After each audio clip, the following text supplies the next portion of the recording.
Booked All Night is hosting live indie author interviews all February, including Ron Willow, Ashley Peters, Kim Barden, and Kelly Preston.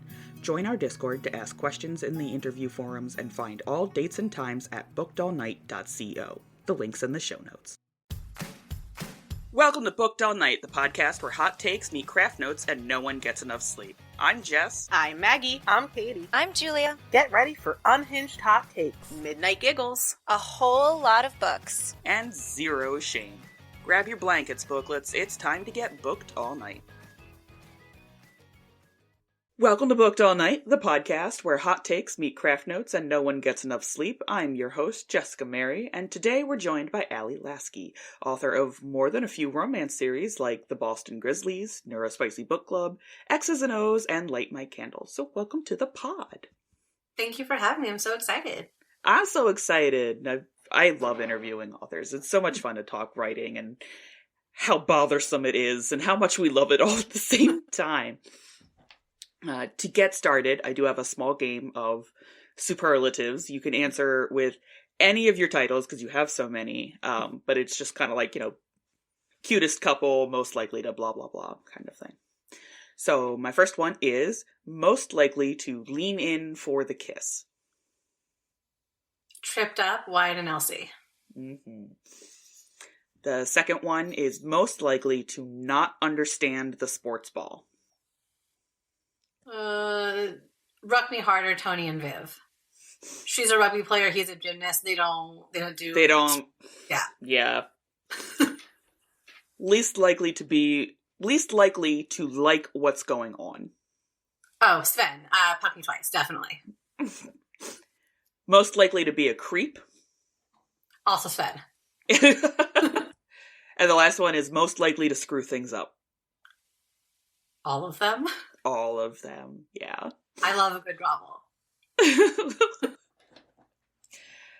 So now you have about 20 titles to your names, 20-ish, right? I think the count is 17 at the moment, but it's a lot.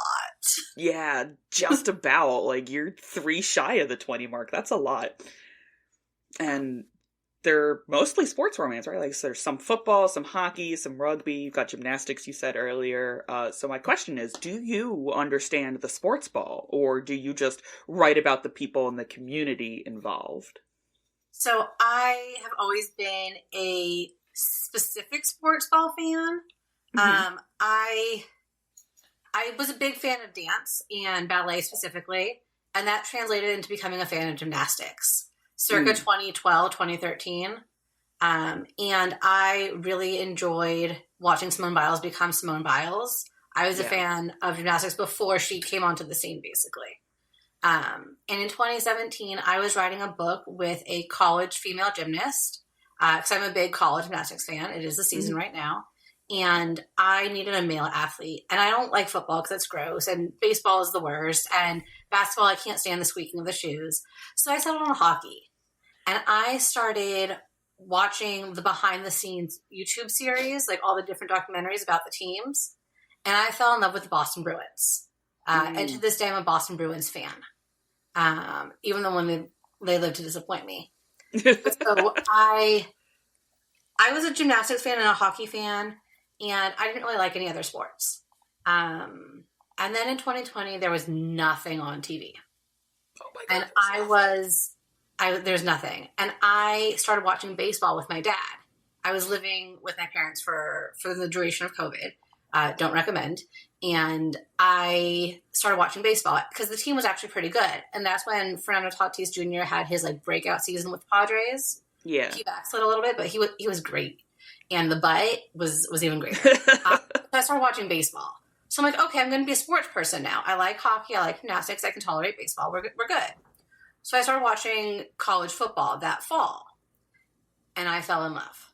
My team is Michigan, which is a whole other story. But that was a terrible season for Michigan. But I fell in love with watching the sport. And fall 2020, I had a book planned for NaNoWriMo. It was planned. It was ready. On October 25th, I got an idea for a new book. And I said, if I can write 10,000 words by Halloween, Nano Eve, I will write that one instead. Mm-hmm. I didn't write 10,000 words, but I wrote 9,500. So I said that's good close enough. Yeah. So I wrote both books for Nano, which I do not recommend writing 100,000 words in a month. It nearly killed me. But yeah, Maggie. Are you listening, Maggie? Do not write 100,000 words in a month. Don't call me out. Listen, it was grad school. It was a tough time for everybody involved. So that book that I wrote became the game plan. Mm-hmm. And I had no intention of publishing it whatsoever. But then a critique partner said, you'd be an idiot if you didn't publish it. She had already published one book and was doing a couple, like she was in the works of doing some others. So I wrote it in October 2020. I spent some time working on some other books and editing this one. And then it published in August 2022 and became the start of a 5-book college football series. Nice. Yeah, I love that you, like, have this love for it and, like, oh, man, I love watching gymnastics and figure skating. And, I was watching, I got into gymnastics a little bit before Rio. And if no one remembers this, there was a male gymnast that on his vault landed incorrectly and his shin broke. Yes. Oh. Yeah, and it is, like... Right? I think so. Yeah, it broke the skin. It came out, and it was like... and then from then on, my obsession kind of became, like, how these athletes come back from these injuries, because there were a couple college gymnasts that I'd seen on the bars, and they, like, slammed their toes because the bars weren't the correct distance away. I'm like, my toe, oh no. And the same thing with figure skaters, right? Like, when they fail hard. There's no such thing as, like, a short little bump in your figure skating program. You're on the ice and you just kind of crack into it. And so I love that there is this passion for sports, and it's not just like, well, everybody else was writing hockey smut, and I decided I would also write hockey smut. I've been writing hockey smut since 2017, before I was even reading it. And that book will never be published. It's actually those binders over there. That's where it lives. It is 140,000 words of a new adult college sports romance. It will never see the light of day, but that's besides the point. But I mean, I grew up Tara Lipinski, Michelle Kwan. Like, I skated at a rink that Michelle Kwan practiced at. Oh wow! Like, just because that happened to be my grandmother's local rink, and she took me ice skating one day. But that's, like, the claim to fame is, like, Michelle Kwan skated there. And so, like, I did, like, one, like, not a lap around the ice, but, like, one open skate one day. And she was not there. But it was, like, the rink that claimed her fame. Yeah. So that's, like, that.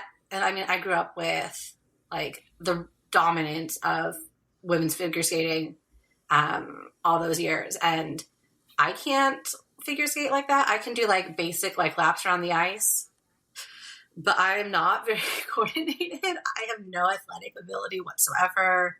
I did gymnastics for, like, 6 months. I did 2 seasons of soccer.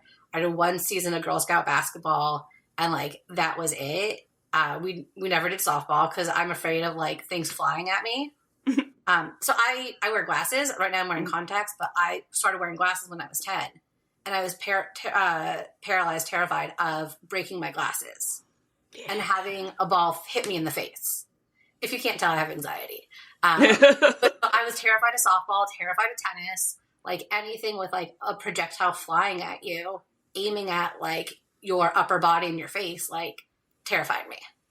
My brother did both softball or t-ball and tennis. He was fine with it. I was not. I did softball as a kid, and I lost all 4 front teeth to a wild pitch. Mm-hmm. Yeah. Yeah. That hurt.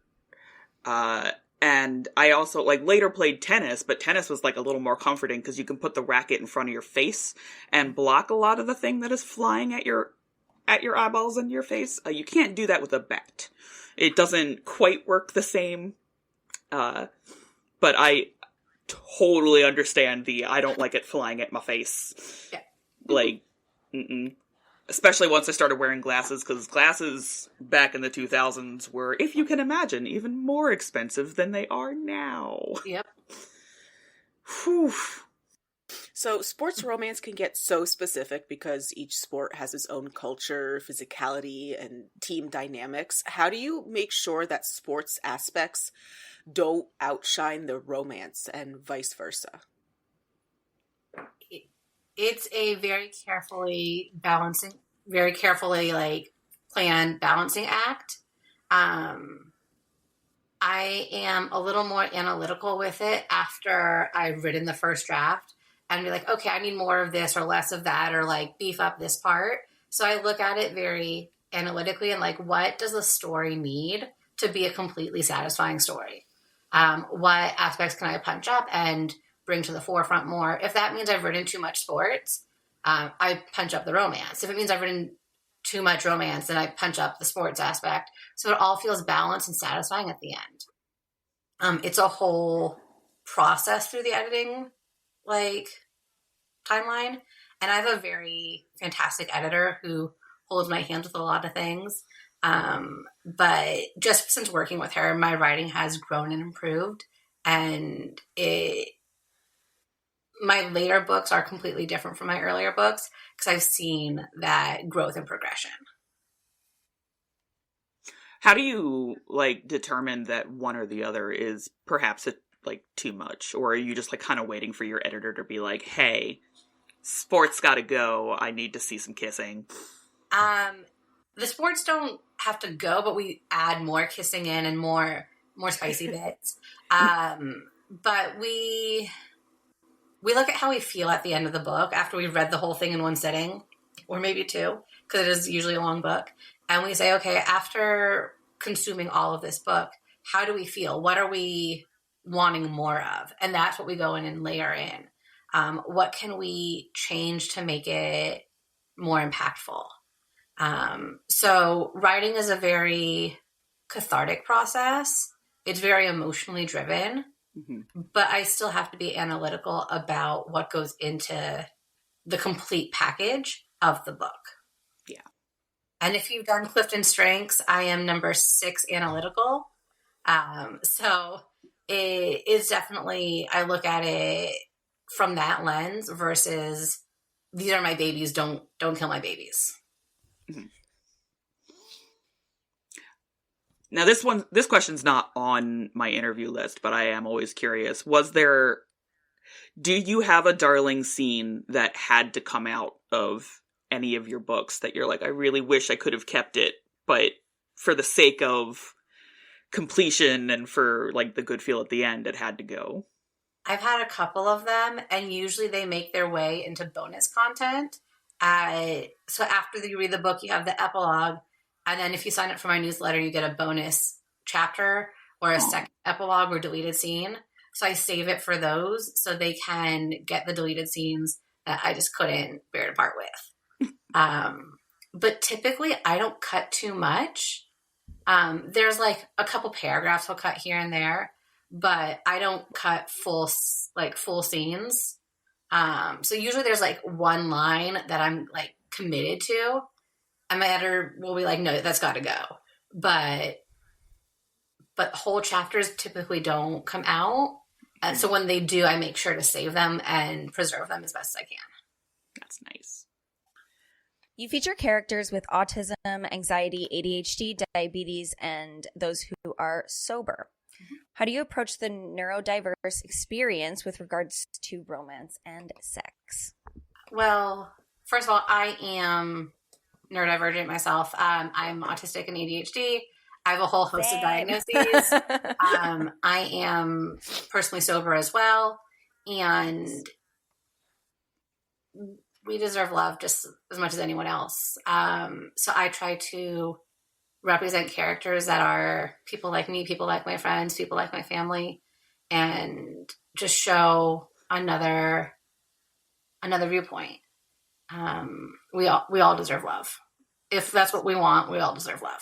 Do you find that it's hard to write dialogue as someone with ADHD, like ADHD dialogue, because our brains, they go on tracks. That's a wild assumption that mine stays on the track, right? Like, I think mine is derailed. The squirrels are at a reining it in sometimes. Yeah. I find writing neurotypical people more difficult than writing neurodivergent people. Because it's such a foreign experience to me. So it really pushes me to grow. So I do have a couple books with like completely neurotypical characters, and their dialogue is different than my neurodivergent characters. And that's like, it's not on purpose. It's a different experience. And I have to really work to like understand that experience. And I do like interviews with other people. It's hard because most of my friends are neurospicy as well. So it's hard to find those people who are neurotypical. We all hang out together. Yeah. But once I get a feel of who the character is, the character informs how the dialogue gets spoken. That's awesome. I find, so most of us here at the pod are writers as well, and writing people that don't have any sort of mental illness or issue, I'm like, how do you go about your day?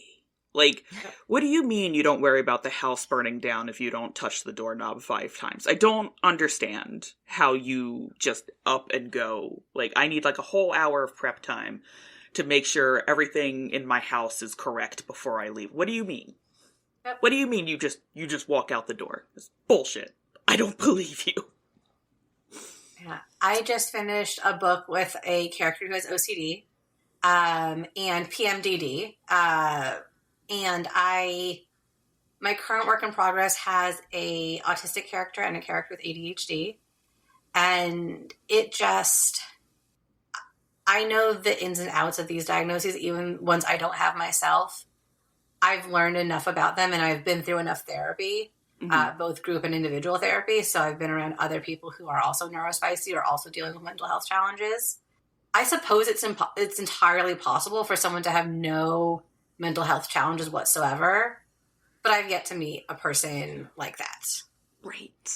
Whether they are able to be diagnosed or whether they're just struggling on their own, everyone has their own challenges and their own hurdles to bear. And all I can do is represent those different challenges. Yeah.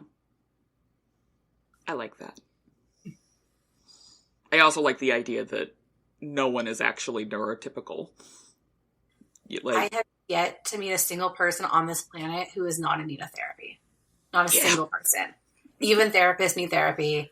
And there's always something that someone needs to work out. You can be like completely self-actualized and still need help and just verbal processing, whatever it is. There's no one who doesn't need therapy on this planet. Amen. And if you don't think you need therapy, you need therapy double. Yes. I'm a big proponent of therapy. I've been in and out for about 10 years now. And it's made such a difference in my life. I'm a huge proponent, and I will highly recommend anyone who has any questions about it.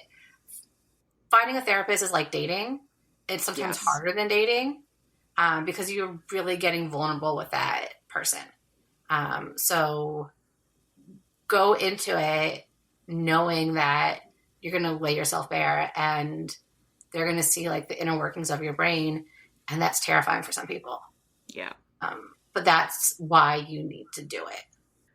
I would say in the mental health sphere that finding a therapist and finding the correct medications if you need them are quite similar of a journey, that like you've got to mix and match sometimes, and you've got to come off of this one and go on to a new one, and maybe that one's not right for you, but this other one will be right for you. And I think a lot of people don't realize that it's not like, okay, I found a therapist near me and I'm going to go and we're going to talk and then I'm going to be fine. Like, no, that's not quite how, and if that's how it works for you, congratulations, but no, that's not usually how that works. I remember in The Princess Diaries by Meg Cabot, In the book, not the movie, the book, Lily, the best friend, talks about self-actualization and how Mia will never be self-actualized if she doesn't work on A, B, and C and all this stuff.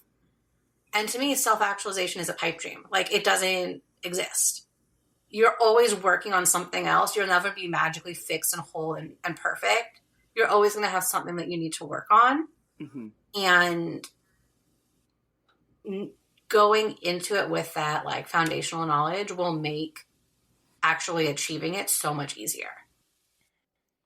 It's never the top of the mountain. You're not going to hit some impossible standard.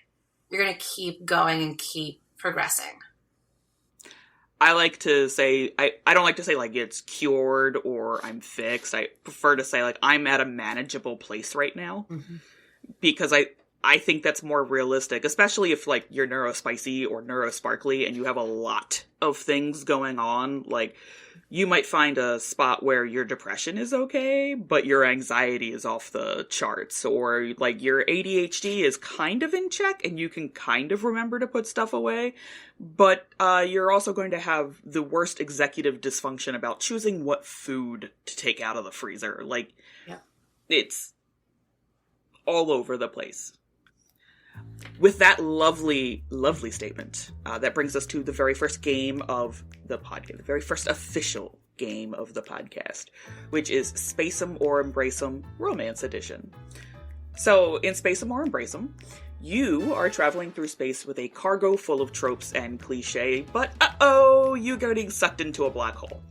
You have to get rid of some of the cargo in order to escape. I have a magic number that you need to dwindle down to in order to break free. You get 2 choices at a time, and you must choose one to launch out the airlock and one to keep. You can keep or launch both options if you want, but eventually you will have to choose in order to get away. Are you ready? Yes. Okay. The first 2 options are fake dating or second chance romance. Get rid of second chance. I love it, but I like fake dating more. I love a fake dating. One bed, 2 idiots. One bed, I'm going to keep. Yeah, sorry. One bed, 2 idiots is the trope, and the next one is love triangle. Oh, get rid of love triangle. I'm not here for that. Yo, me either. I say as we continue to read Hunger Games. The worst. Grumpy Sunshine or the miscommunication trope? I need to keep both of those. I love a miscommunication trope. I know people hate it, but I love it so much. I have a personal vendetta against it. Sports rivalry romance or friends to lovers? Keep friends to lovers, but lovingly toss aside sports rivalry. Like, okay. Gently yeet. Secret relationship or grand gesture in public? We'll keep secret, but lovingly toss grand gesture. Okay. I like a private grand gesture. I just have to make sure I X these so I don't go through them again. All right, we have to keep going because you're not down to the magic number. So fake dating or one bed, 2 idiots? One bed. We're going to keep it. We're going to keep one bed. Fake dating goes. Grumpy Sunshine or the miscommunication trope? We're going to keep Grumpy Sunshine. Okay. Friends to lovers or secret relationship? We can yeet both of those. We can yeet both of them.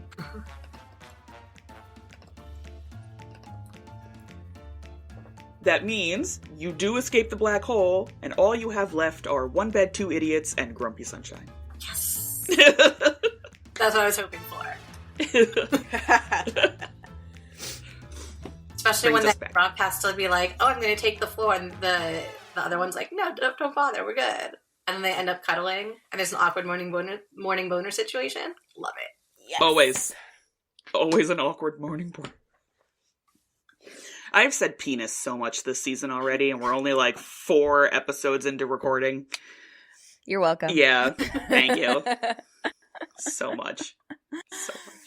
That launches There's us. Something about a one bed, though, that's just like, yes. You know, do it.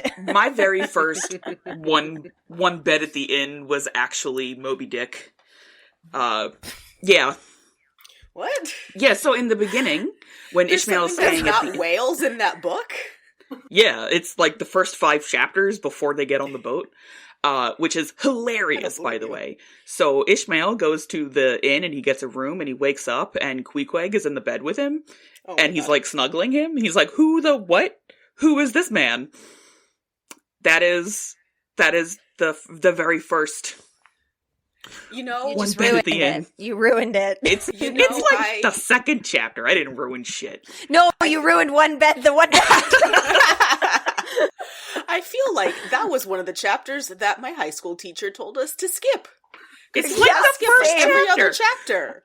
Because, one, we don't need to read. We were 15. We don't need to read 16 chapters on the whaling business when we're just trying to read a classic. And he was just like, skip every other chapter. And I think that was one of them, because I don't remember that. That's Again, silly. It's Everyone like should 20 years ago, but still. I think I blocked that out of my mind. Everyone should learn about the whaling industry by taking encyclopedic chapters verbatim and claiming them as your own. I don't understand. All right, Melville, we get it. You're autistic, please. I know. Space and time for your hyperfixation lore dumps. Brings us to questions specifically about reading and writing. Okie dokie. So, number 1, where do your ideas start? With a character, a scene, a theme? Yes. All of it. Yeah, that's fair. Some are... I have a character from another book that's shouting for attention. Some of them are... I see a meme, and I have a couple of different memes saved in my folder of like, okay, this is going to be a book. Some of them it's a song. I am obsessed with the song Water at a Wedding by Gale and James. And I need to write a book about that. I don't know how I'm going to make it a romance, because technically it's cheating, but I'm going to make it work. And just vibes. Sometimes it's just the trope and the vibe and just pray for it. There's no magic, like this is the formula. Every book is different. And the book that I'm editing now, Game Misconduct, I had the idea for it in like January 2024. January 24. No, the book came out in January 24. So it would have been fall of 23 when I was writing what would become the first book in the Neurospicy series. But I've known at least that long that this book would be this specific trope and vibe. And I'm finally publishing it, and like it's been a journey, but it's been in the back of my mind all these years, and I just knew like basic like bullet points of like 3 things that I wanted to do with it, and that was it. So it was more like trope and vibe and a little bit of character driven. And there's some where it's like the plot drives the story, but most of my books are character driven. So the characters appear in previous books, and I'm like, okay, this is going to be the perfect story for them. And it just kind of percolates in the back of my mind until I'm ready for it. Okay. That's fair. I have a lot of ideas that kind of start out that way, where it's just like the hook or just like the 3 bullet points, and I know that I want to include these things, and it does have to just sit there on the back burner for a while until I get other details. Like, it's... I'm so happy that a lot of authors now on social media are like coming out and they're like, I'm struggling to write, I'm doing this is my process, and like everybody is kind of sharing from behind the curtain, where it used to just kind of be like, oh, I just sit down and write. Okay, Stephen King, I'm sure you do. Yeah. But I'm sure all the drugs help to like that. hear that some...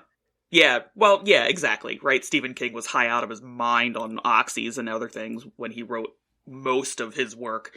And in his own words, he does not remember writing them. But it's really nice to hear that, like, other people have a similar process to mine. Because then I don't feel so, like, outed from the writing community. Because I don't, Isolated? like, sit... Yeah, isolated, exactly. That I don't just kind of sit down and do it, or that I have an idea, but it stays there for a while, and I don't immediately kind of attack it and go for things. I think it's like that with a lot of art, though. Like I'm a painter. I'm not a writer. You guys are amazing. Those who can write, I'm like, I edit. Like, no, I can tell you what's wrong. But like, I'll sit on a painting for years before I touch it again. So, yeah, I think it's so fun. Art is so fun. Knowing that progress isn't linear made accepting that so much easier. Like figuring out my own process, because I've written 17 books plus a couple short stories, and it's been a different journey on almost every single one. What worked on one book won't work on the next. And I calculate both writing days and calendar days on each book. I started doing this last year, and I've learned that sometimes it's the shorter books that take longer, and sometimes the longer books just pour out of me, and I can't. Okay, this book is going to take me this long, and then the next one takes twice as long. Because as soon as I set a standard to it, I can't fulfill that. But if I just kind of like pants it, as I pants almost everything in my life, it flows so much easier. Once I take that pressure off, it flows so much easier. Yeah. Do you write multiple books at the same time? I will write a book and edit a book simultaneously, but I don't actively write on 2 books simultaneously. I have in the past. It didn't turn out well. Yeah, I barely have the attention span to remember to take stuff out of the freezer. I don't think I could ever write 2 books at the same time. And like... When you're... Sorry, no, go ahead. No, that's okay. When you're writing and then editing a book at the same time, you have multiple different like worlds, I guess, that you've written. And do you stick with the same world, or... Yes, due to deadline. Are you cross? So I am currently in edits on Game Misconduct, which is coming out in March, and I am writing on Instigator, which is hopefully coming out in May. So I wrote Game Misconduct, I delivered it to my editor, she did my first draft of the edits, my developmental edits, sent it back to me after I'd already started Instigator. So in theory, I should be putting Instigator aside to work on Game Misconduct. Brooklyn, please don't hear this. I haven't touched Game Misconduct since I started on Instigator, but I will. And I will go back through and, okay, I'm going to focus on one for the day or for a couple of days and then go back to the other. But I don't try to do them on the same day because it's just too overwhelming. But the edits on Game Misconduct are informing where Instigator has to start. So we had to tweak a couple of things to make them both work out. That makes sense. Do you find, like, because a lot of your books are obviously like based same world but just different characters, do you know which characters you're going to be talking about at the beginning of the book series? At the beginning of the series, no. Purely because I did not plan intentionally, and I should have. So going forward, I will be. I have a much clearer idea of what the next couple of series will be. But this current series, I got to like... I finished Puck Me Twice. I published it in June 24, and then I worked on a couple other books. I worked on Sportsball is for Lovers in my Neurospicy Book Club series. I did a Light My Candle novella. I did a holiday novella in my Boston Grizzlies series. I did Ruck Me Harder in my Neurospicy series. And then I went back. And then I did Tripped Up in my Neurospicy series because I had contractual obligations for Ruck Me Harder and for Tripped Up. And actually for Home for the Holidays, now that I think about it. And then since then, it's like, okay, now I'm going to get back on track. And the Neurospicy Book Club series is complete at 4 books. And the Boston Grizzlies should be complete by the end of this year. I'll be sad to leave it, but we're not going very far. And once I started intentionally thinking about the series, starting with Body Check, which is book... If Home for the Holidays is 1.5, this is book 2. So I started really diving in and being intentional with Body Check and the subsequent books. So I am trying not to pants so hard. Like pantsing a little bit is okay, but my strengths are strategic and analytical, and I was not strategic or analytical in 23 and 24, and I'm really trying to get back to like who I am and what I want out of my author career, and that means listening to my strengths. I'm a big fan of Becca Syme and the Clifton Strengths in general. Speaking of, every writer has a collection of Post-its, notebooks, word art with craft tips, and they call that collection the Writer's Toolbox. Other than craft books, what other titles have made it into your Writer's Toolbox? Other than craft books, I read a lot of craft books, a lot of business books. I'm starting, I joined a book club, so it's more like mindset nonfiction, which I love therapy. I don't like being preached at in writing. So I'm struggling with like the preachiness of the nonfiction help books. But I'm doing the book club, so I'm going to try it. And I'm doing a lot of that lately. And I just read widely in my genre. I write sports romance because I love sports romance. Like, that is what I enjoy reading. So 90% of what I read is sports romance. It's my happy place. So are you like put it on a corkboard kind of planner with that, or like because you don't want to like keep pantsing, but like what are your kind of planning strategies? So I put everything on paper and then I put it in my Notion. So I live in Notion. It is my hub for everything, and I have this beautiful database. It's actually 4 databases, and it's one per series. And I have all the books planned out and like the character and the trope. And within each database is a page for like, okay, oh, here's a meme. I'm going to use this meme in the book. Or here's a line. I have a beautiful line for my Luke Henry book. And like, that's going to be the opening line of page 1. And like, I'm ready for it.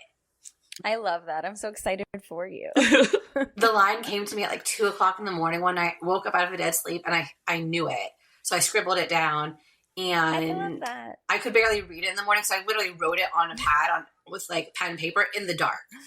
And I wrote over a list of like something else, like I could barely read it. And then I should have just put it in my Notion on my phone. Like, I don't know why I didn't think of that. 2:00 in the morning. But then I woke up and I transcribed it. I was like, oh, that's beautiful. So it's saved in my Notion for this book. And I don't know the title. I know the female character's name because I laid some seeds for that in another book. And I know the tropes already because he was very insistent on these tropes. But I know nothing else about the story. I don't know what number it is in the series. It'll be the next series after this. But like, if it's book 1, book 2, book 5, I don't know. I just know Luke Henry is getting a book. And he's been in two other books plus Game Misconduct. So 3 total. He's shown up on page. And he's just so fun. And my alpha reader is yelling at me he needs a book. My editor is yelling at me he needs a book. So he's getting a book. And I'm so excited for it. But I don't know what's happening with it yet because I have like 3 or 4 books to write before I even think about him. I'm getting... So, Maggie and I did our MFA together. And one of the pieces that I had written prior to getting to that point, Maggie wrote fan fiction of, and I kind of get the same vibe where people are like, I need this story, and like it's not there yet. You know, it just. I'm glad that there are similar experiences in the world where everyone's like, no, I need to know. So, when you're reading, what keeps you hooked? Oh, good characters. Not good as in pure, but like well-written characters. Flawed characters. Characters you just want to like reach into the book and shake them because they're so stupid. I love it. I love the miscommunication trope. So like, I love when they're like, you can just shake them and be like, just talk it out. I love that. That's wild to me. I have thrown books across rooms because of a Yes. miscommunication trope. Yes. Like, oh, But that hooks me and keeps me reading. that's fair. I am a sucker for a Grumpy Sunshine. I'm a sucker for a black cat Grumpy Sunshine where she's the grump. I love anything that inverts a trope. Like, I'm sold. I love a reverse age gap. And I know we shouldn't say like reverse because anyone could be the older one. But like I hate the word cougar where it like she's older. So I prefer to use the words reverse age gap. So, I'm not talking about an older man, younger woman. Yeah. Like I've had to think through like how I'm going to phrase the discourse of it because I am writing a reverse age gap book and I want to make clear he is younger. He's still an adult. He's 31, but like she's 43. Like there is a definite age gap and it will definitely play into the book. I did write a typical age gap where he's 37 and she's 27. And every time I say to someone, it's age gap, they kind of like recoil in horror. And I'm like, no. She's an adult. She's 27. Like, she's a fully functioning adult. Well, mostly functioning. She's an adult. But there's nothing wrong with younger. That's not what I'm writing. Yeah. And people laugh at me when I say this, but I'm 35. I can't wait till I hit 40 and I can start writing characters in their 40s all the time. Like, I'm not quite ready to be there yet, especially because I am writing hockey, and so it does have to be a little bit younger. But, like, I don't write 22-year-old hockey players. There's a reason for that. But I love writing a little bit older characters, people who have life experience. That's just the kind of stories that are catnip to me. I'm so sorry, I missed a little bit of the beginning there, but did you grow up around, like, hockey players and stuff like that? Nope. No? Okay. Not at all. Hockey fair. is not a thing in San Diego, where I'm from. Oh, yeah, that makes sense. There is an AHL team, and I have gone to the AHL game. I've been to a couple of Ducks games, but they weren't there when I was a kid. And Makes sense. it's funny because I lived in LA during the Kings Stanley Cup wins, and I was not a hockey fan whatsoever. And a really good friend of mine was such a big fan. He got the Stanley Cup tattooed on his leg after the win.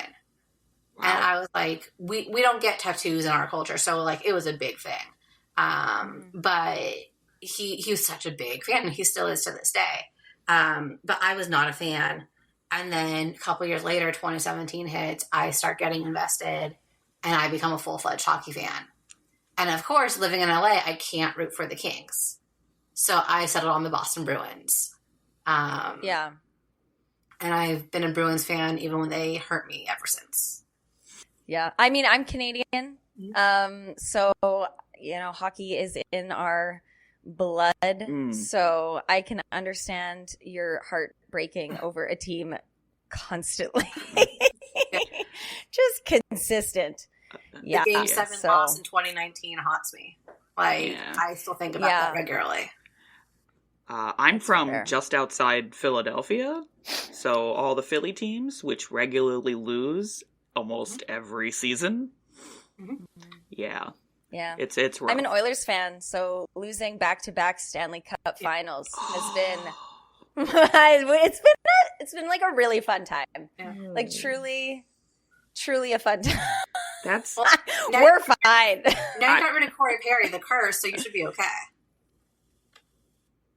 Yeah, we'll see. We're doing great. Thank you. That feels almost worse to get all the way to the cup and then lose twice because we're used to Philly losing, and win or lose, Philly's going to riot. That's why they grease the lampposts so people don't climb on them. But my whole childhood was just, oh, Philly's still playing? Oh, they lost? Okay, anywho, what's next?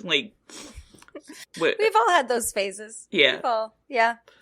Anyway, that actually... You got your game? Yeah, second game. My most pettiest game in the history of the podcast is never have I ever spoiled my own book, which is, I've got 10 options for you. If you have done 5 or more, you have to spoil something from your upcoming book from Act 1 or beyond. And Most of them are like stereotypical writerly, readerly things to do, like never have I ever written in a coffee shop, never have I ever lost a notebook. However, I am incredibly petty and not above things like never have I ever written a hockey romance, or never have I ever written a book titled Ruck Me Harder. Just, I'm right there. Like never have I ever been named Allie Lasky. Like, I just, truly petty. Okay. Do you have it? Okay. The first one. Never have I ever teased a cover reveal. Oh, I've done that. Ooh. Never have I ever accidentally give away a spoiler during a Q&A. It was a TikTok live. It wasn't a Q&A. It was basically just like a live show with some friends. But yes, definitely. Never have I ever told a friend the ending. Oh, all the time. 3. Never have I ever written while watching a hockey game. At almost every hockey game, yeah. Yeah. Never have I ever read my reviews. Oh, okay. I don't read all of them, but I read them for the first 2 to 4 weeks. And then I track how my reviews are doing, and then I kind of turn it off after that. But I check to see how my ARC readers are responding, and go from there. That seems smart. Never have I ever been distracted by my dog. I don't have a dog. Oh, well, then you can't be distracted by your animal. My parents have a dog who is his name is Barkley because he barks so much. So he has distracted me in that, but he's not my dog technically.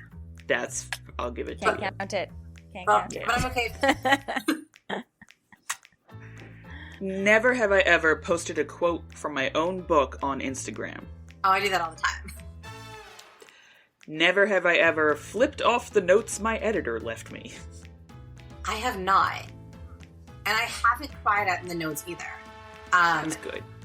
I know a lot of people are like terrified of their notes. I love going into it because I want to see what other people are thinking.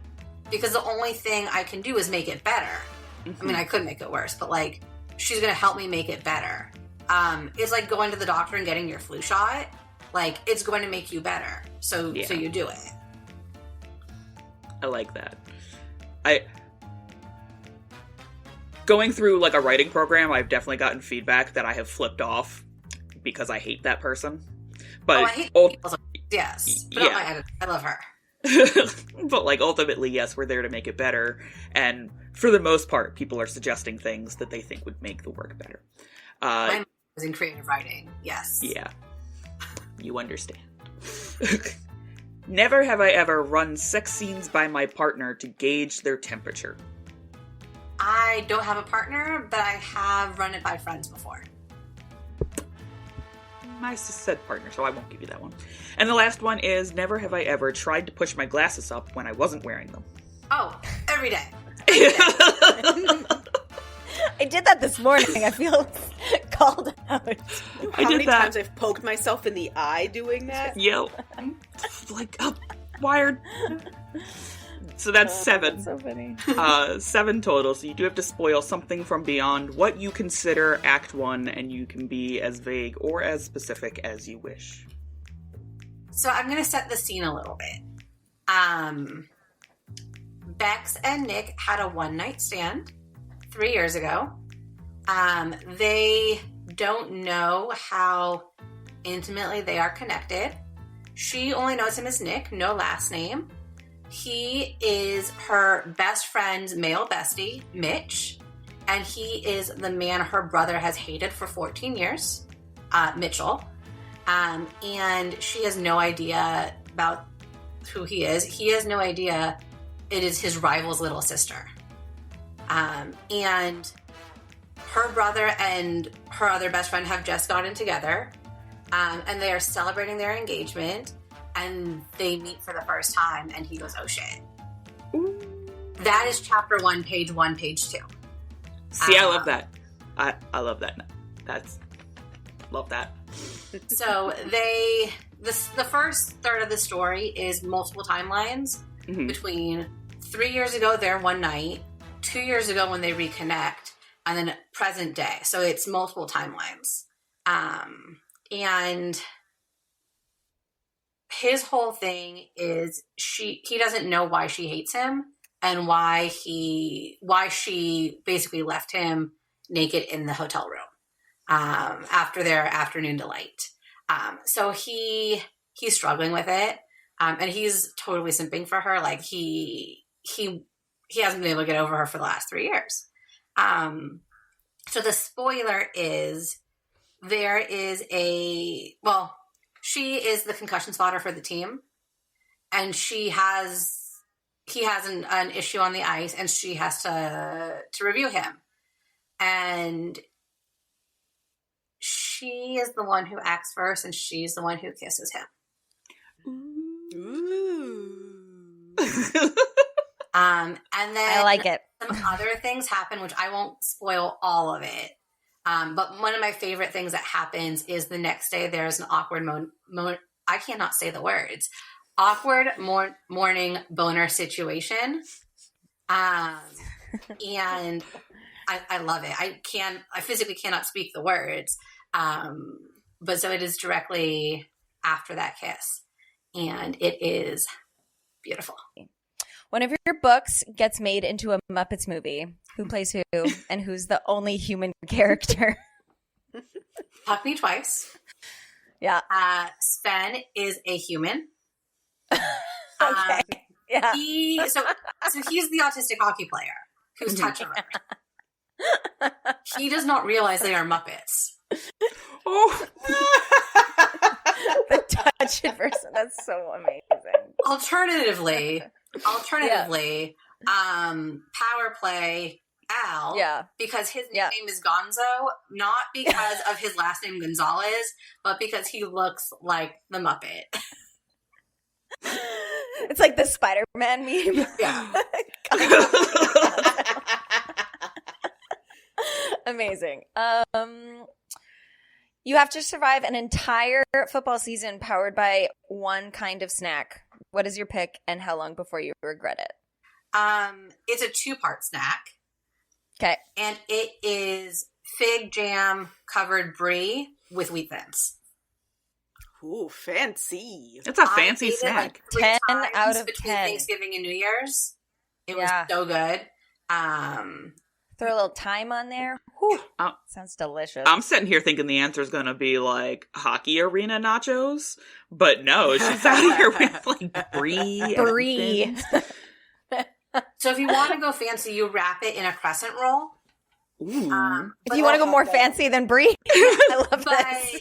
But and then it's like a doughy cheese. Yeah. But sometimes the crescent roll dough is a little too thick, so it doesn't always bake like to the right thing. So I take a round of brie, I score it, I put 2 spoonfuls of fig jam. I've also used orange marmalade, and I have a caramelized onion jam I want to use next time. But you just put 2 spoonfuls of it, put in the oven for 15 minutes, and then wheat thins. Wheat thins are the best.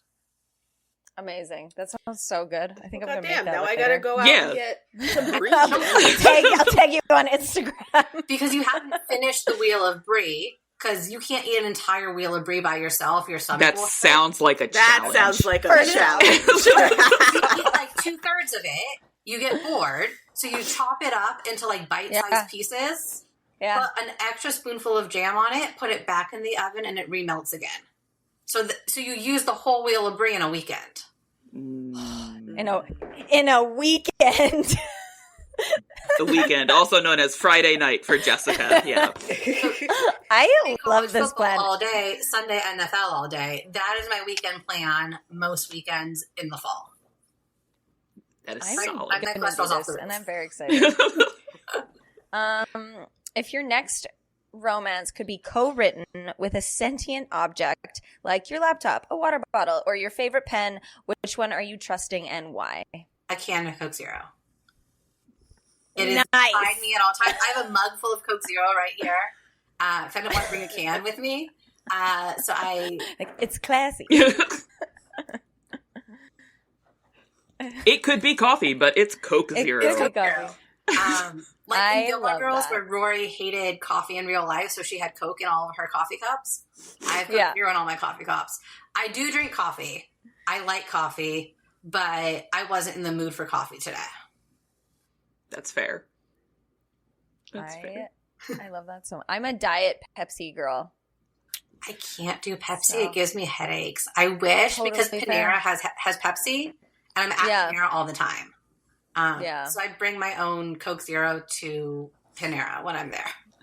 Amazing. I'm a real Coke but diet Pepsi person, like a psychopath. You I can understand like I can do the Diet Pepsi and I can do Coke Zero, but they have to be ice cold. Like once those things get to room temperature, there is a taste, like capital T taste, that stays in your mouth, and it is gross, and I can't do it. But Can or fountain? What is your pick? Fountain. Allie, do you have a pick? Fountain only at McDonald's, and it's Coke Zero, no ice. Large Coke Zero, no ice. Everywhere else it's can. I do not drink 2-liter bottles, and I drink the 20-ounce bottles, like from the gas station, only when I am like at a signing or at the airport. I do them for travel, but only because I can't do a can at like a signing. I can't have an open cup. So I need something that with a top that will screw on. But I will not drink a 2-liter bottle. And my parents love 2-liter bottles, and it's like, I will not drink it. I will bring my own. I could only do a 2-liter bottle if someone else is drinking it, because I will not drink it all in one sitting, and the second I put it down and away, like, for the next day, I can't do it. I can't do flat soda. Yeah. Oh no, flat soda is disgusting. Agreed. That's why you got to drink the entire 2-liter in one go, Maggie. You gotta up the game. Yeah. Listen, my diabetic ass can't handle a whole 2-liter in one go. I mean, neither can mine, but what? So, this final question I ask of every author that comes to the podcast, and that is, for anyone who helped you get the book out in the world, agents, editors, publishers, beta readers, workshop partners, I believe everyone deserves a thanks, because getting a book out is a community job. So is there anyone that you would like to give a shout out to today?